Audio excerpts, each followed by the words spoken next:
Hi, my name is Brian Desautels. My occupation is a performance consultant, good way to say it.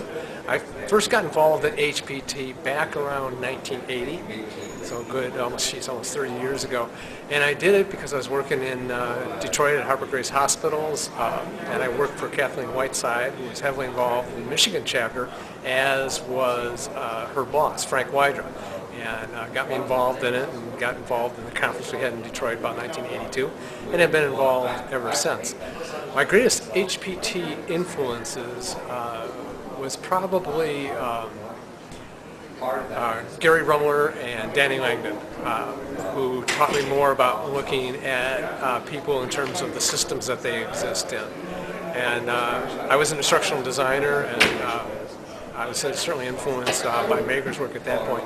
But then when I saw that it wasn't effective, that my training wasn't transferring as knowledge into the workplace or as skills, wasn't as effective as it could be, I began to look at the bigger picture. There was a lot more to performance than just knowledge deficiencies.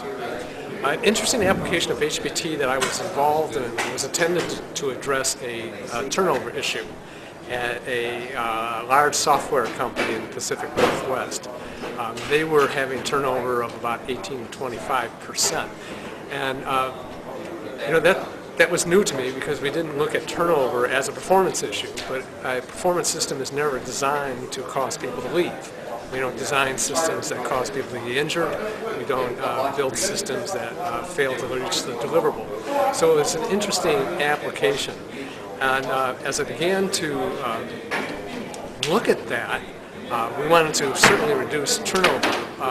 But what it took place at the end of a period of time in which the software company's stock had gone into the upper atmosphere, and people who were working hard were well paid. They became 5-year millionaires. The intention was that they would work 80-hour weeks for 5 years, make $1 million, and then go on and have their real life. The stock dropped precipitously, and people were not millionaires at the end of the 5 years. And though they liked the work that they were doing, they had other considerations such as family and living life and going out and climbing mountains and so on. So they stopped working those 80 hours, and deliverables stopped being met.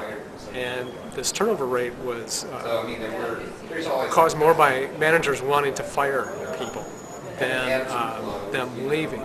And what the managers failed to realize was that the reward system had changed performance, and what they thought was sustainable was not sustainable at all. So getting into those applications where we help managers realize what was the real issue, which was a resource issue now, that they tried to manage by way of rewards, wasn't working, and we were able to solve it.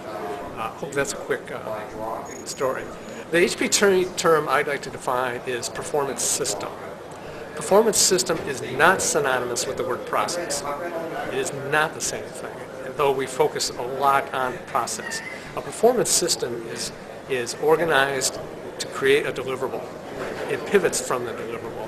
The performance system is comprised not only of the deliverable requirements, but the process and the required knowledge, skills, and attributes, and the resources, and the employee who's executing on the whole thing. So the term that I'm talking about, performance system, and recognize that who owns this is not the employee, they're a component in that system, but the manager who owns the deliverable, is held accountable for the deliverable, is rewarded by the accomplishment of the deliverable, owns the entire system, and we have to work with them. I think that's what I think performance means, and who owns it, and who is ultimately our customer.